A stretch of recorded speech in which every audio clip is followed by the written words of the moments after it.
Olá! Você já tomou um vinho do Vale dos Vinhedos, no Rio Grande do Sul? E já ouviu falar do queijo da Serra da Canastra ou dos bordados do Seridó? Sabe o que esses produtos têm em comum? A identificação de origem. Eles têm um selo que agrega valor na venda final. Neste Agenda, eu vou conversar sobre o impacto da indicação geográfica de origem na economia regional com Uda Gisbrecht, especialista em inovação e uma das responsáveis pelo programa Sebrae Origens de indicação geográfica no Brasil. Uda, muito obrigada pela sua presença aqui no Agenda Econômica. Olá, eu que agradeço a participação para falar de um programa, o Sebrae Origens, que o Sebrae vem desenvolvendo desde 2003 e que contempla as indicações geográficas, que é um mecanismo que pode, além de agregar valor ao produto, gerar empregos, trazer desenvolvimento local. Uda, eu queria que primeiro você explicasse o que é esse selo. A gente sabe aí, pelos dados, né, que vocês têm no próprio site do Sebrae, que você também passou, que a gente já tem 77 produtos no Brasil todo que tem esse selo de indicação geográfica. Explica para a gente o que é esse selo, o que ele significa.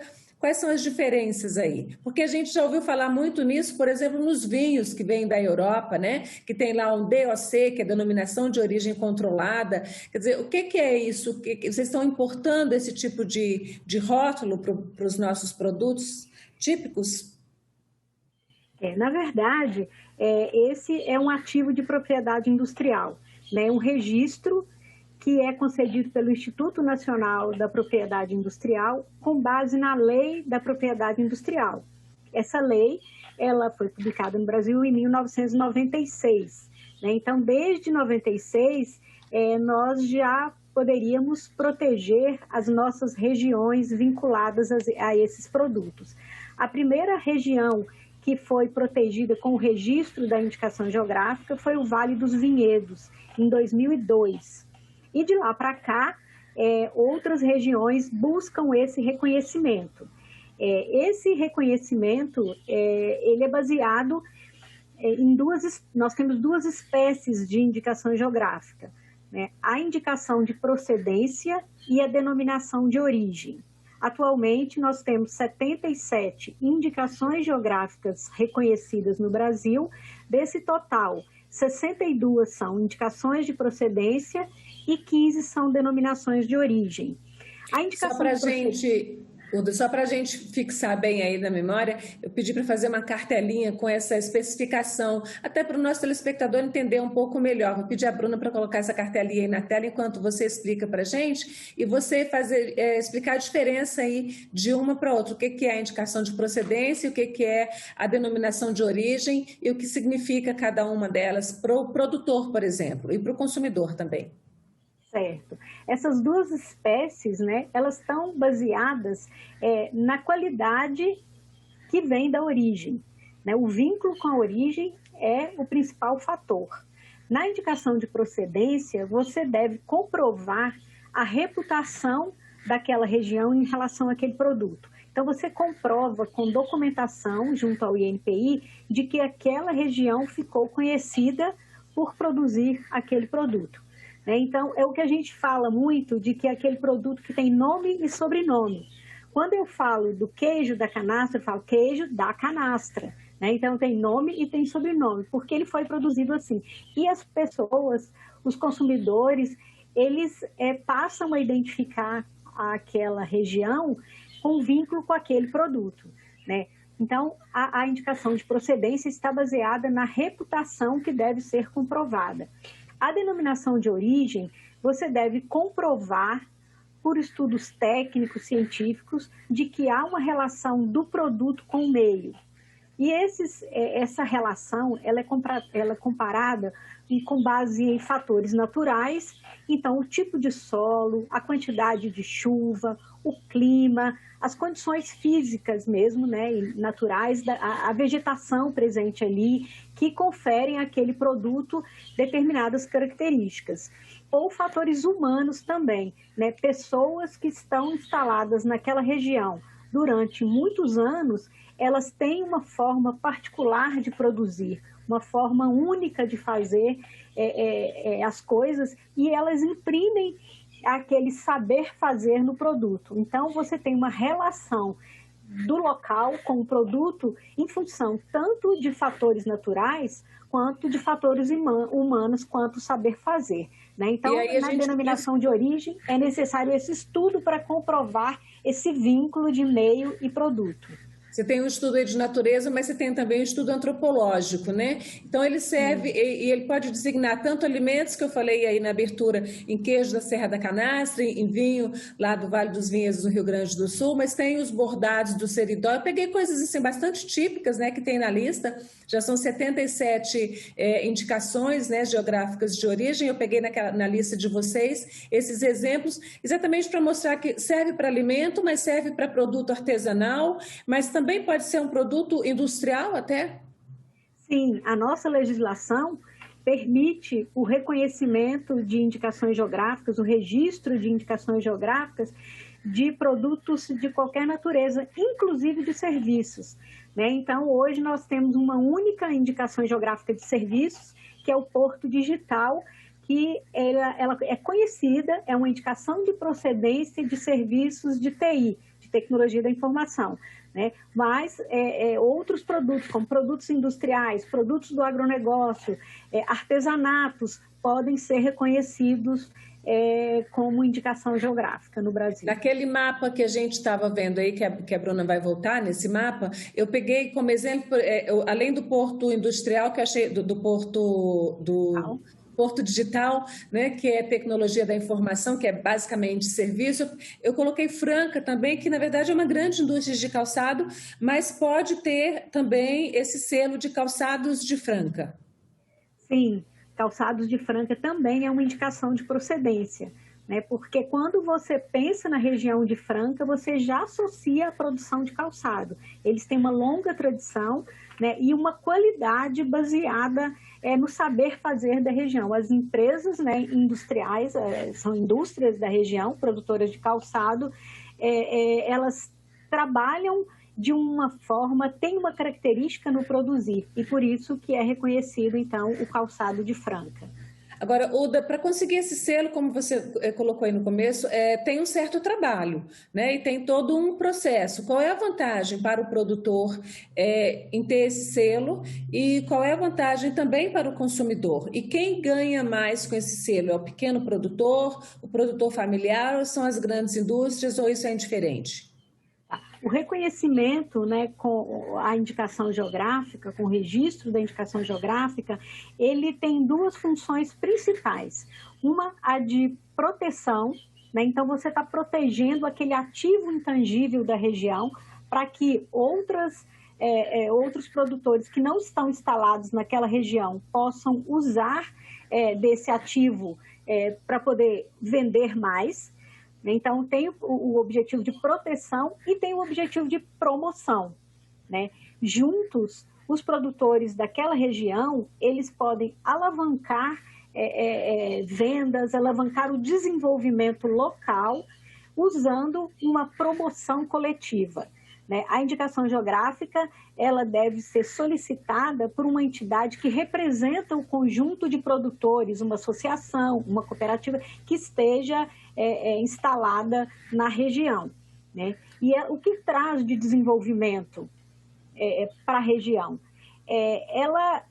Primeiro, ela fixa as pessoas na região, né? Porque quando se tem uma tradição em produzir e essa produção vai passando de geração em geração, as pessoas mais novas têm o interesse em ficar naquela região para continuar aquela tradição em produzir. Então, você está fixando pessoas nas regiões, você está agregando valor ao produto, né?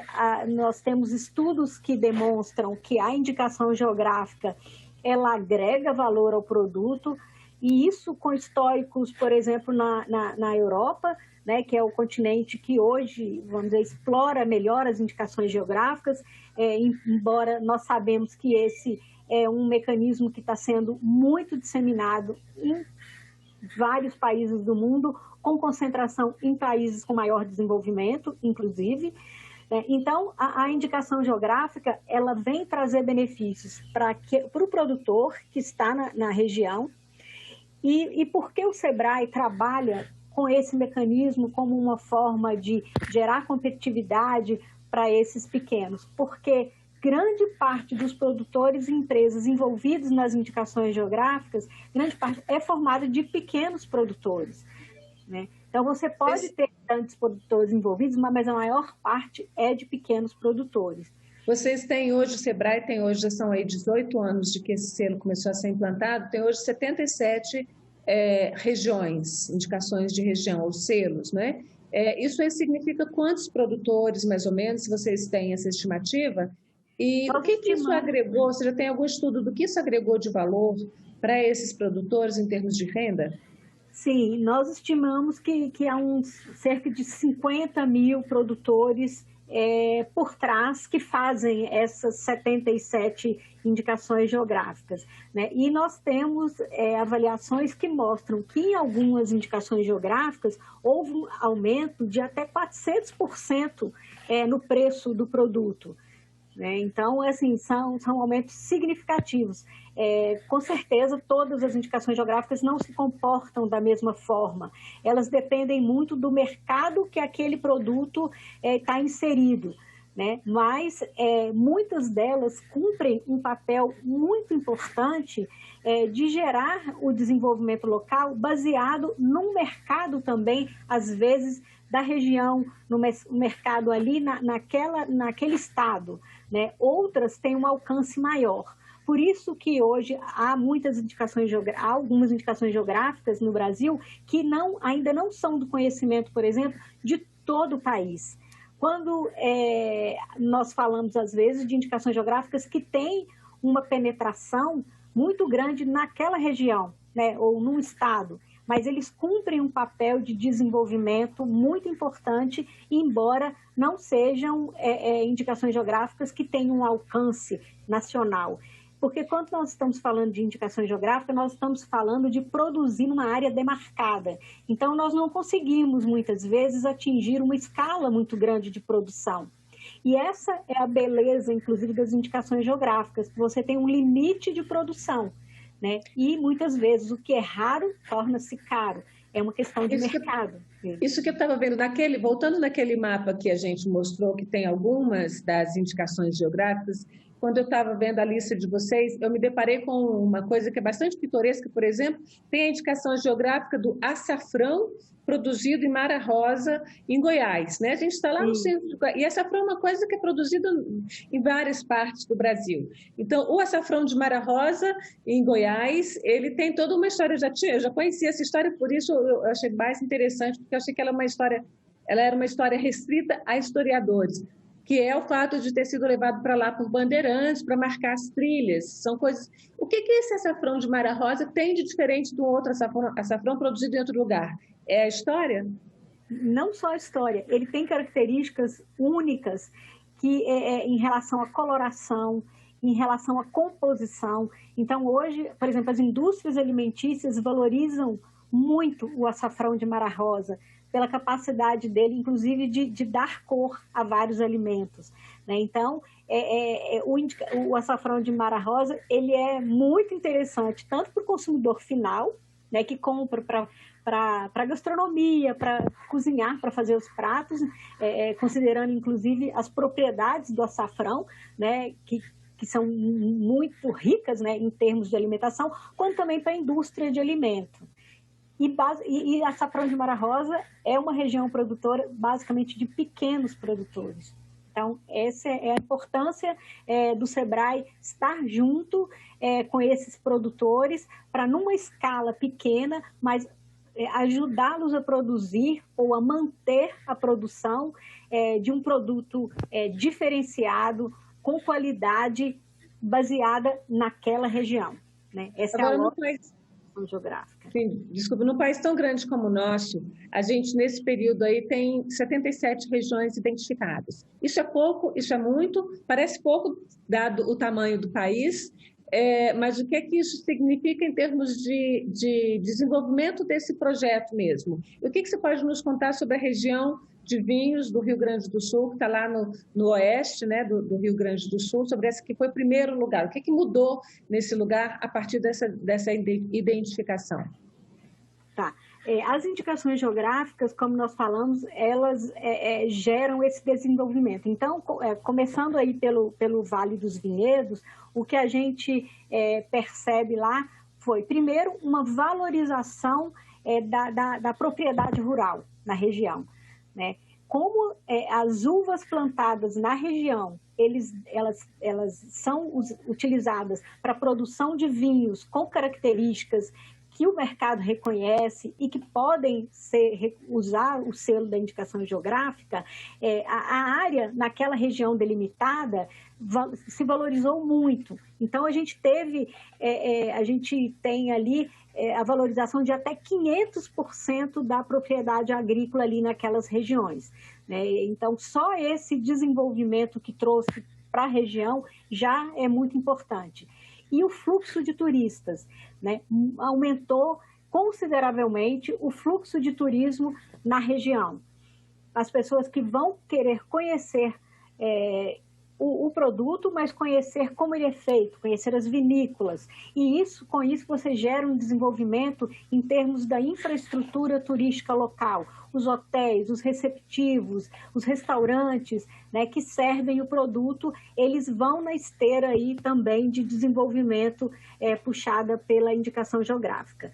Em termos do número de indicações geográficas no Brasil, que foi a sua, né, primeira pergunta, nós entendemos que esse desenvolvimento, desde a primeira indicação geográfica reconhecida em 2002, até agora que nós temos 77 indicações geográficas, nós entendemos que houve um desenvolvimento porque houve todo um aprendizado, né, de trazer esse conceito para os produtores, de fazê-los compreender como fazer a gestão da indicação geográfica, o controle de uma indicação geográfica, e isso vem sendo aprimorado, porque a indicação geográfica é dos produtores que estão ali na região, e eles devem zelar por esse ativo, eles devem controlar a forma como o produto é produzido, se está sendo usado indevidamente pelos produtores. Então, todo esse aprimoramento da gestão, da governança local está sendo feito. Por outro lado, a gente vê o Brasil com dimensões continentais que poderia ter reconhecido muito mais indicações geográficas. Se a gente compara com um país da Europa, por exemplo, com a França, que tem uma dimensão, né, que é quase de um estado brasileiro, eles têm reconhecido lá 700 indicações geográficas num território muito pequeno. Então, no Brasil, com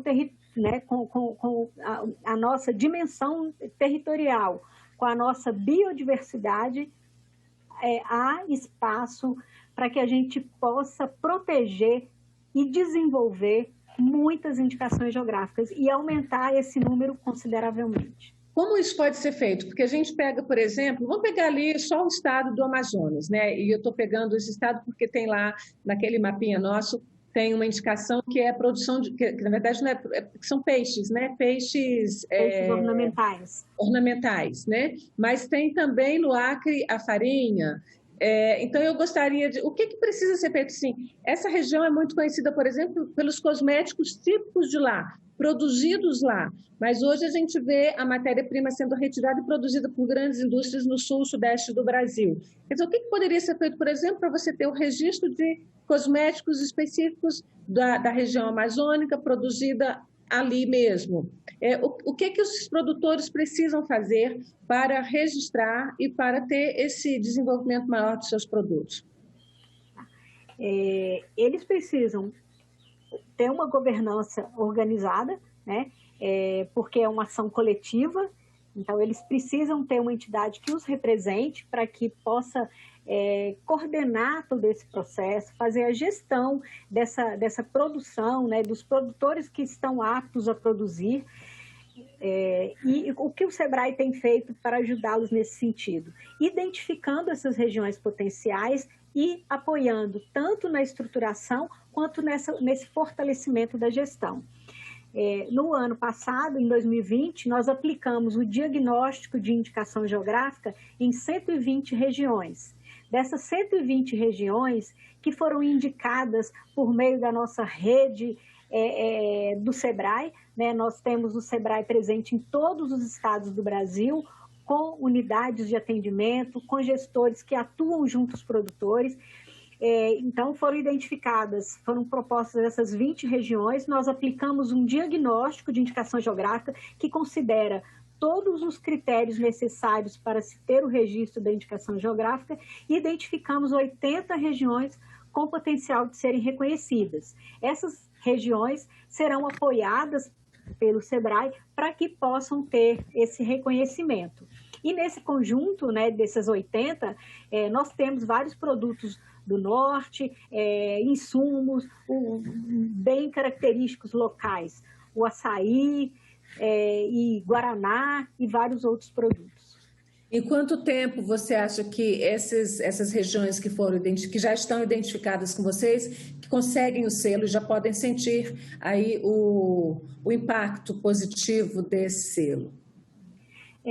Pela experiência na organização, né, junto desses produtores, nós entendemos que de 18 meses a 24 meses é um tempo suficiente para que tenha essa organização, para que eles possam definir o caderno eles precisam definir um caderno de especificações técnicas com base na forma que eles produzem, no saber fazer, mas esse caderno ele tem que estar escrito e elaborado para que seja apresentado ao INPI, assim como os levantamentos, se for para uma denominação de origem, comprovar os vínculos dos fatores naturais e humanos com o produto, né? Então, acreditamos que de 18 a 24 meses é um tempo que eles têm para fazer essa estruturação. Nós chamamos essa fase de estruturação. O SEBRAE regional, essas agências regionais do SEBRAE estão auxiliando diretamente esses produtores, essas instituições? São associações, são instituições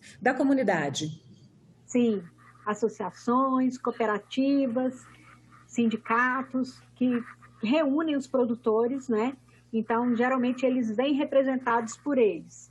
E quando não há uma entidade na região que representa esse conjunto de produtores de uma área demarcada, o SEBRAE dá a orientação sobre como formalizar essa entidade coletiva. Agora, Uda, para quem está interessado em adquirir produtos, tem um site do SEBRAE que mostra o Brasil inteiro. Você pode falar o site para a gente? Que a gente já coloca o site, quem quiser se informar, descobrir os novos destinos, inclusive não está muito na hora de viajar, mas quem sabe em 2022 a gente já consegue, né? Sim, com certeza. Já reservar na agenda para conhecer essas regiões e experimentar esses produtos. E para conhecer quais são esses produtos, eles estão disponíveis em sebrae.com.br/origens. E aí a gente fica conhecendo esses produtos todos e sabendo do impacto deles e as características. Sim. Há muitas informações no portal do SEBRAE sobre as indicações geográficas. Uda, quero agradecer muito a sua presença aqui na Agenda Econômica. Acho que é importante a gente mostrar um pouco do que está sendo feito aí no Brasil todo, né? Principalmente pelos pequenos produtores, que na verdade são quem mais empregam, né? Sim, com certeza. As indicações geográficas, elas são uma forma de manter vivo ali o desenvolvimento local, né? De envolver as pessoas da terra e de mostrar para o Brasil esses tesouros mesmo que estão nessas regiões. Muito obrigada a você. Agradeço. Até. E agradeço também a você que nos acompanhou até aqui. Se você quiser rever esse programa, pegou pela metade, indicar para alguém, acesse o site da TV Senado, senado.leg.br/TV, ou o canal no YouTube, youtube.com/TV Senado. Estamos também em todas as redes sociais. Até a próxima Agenda Econômica.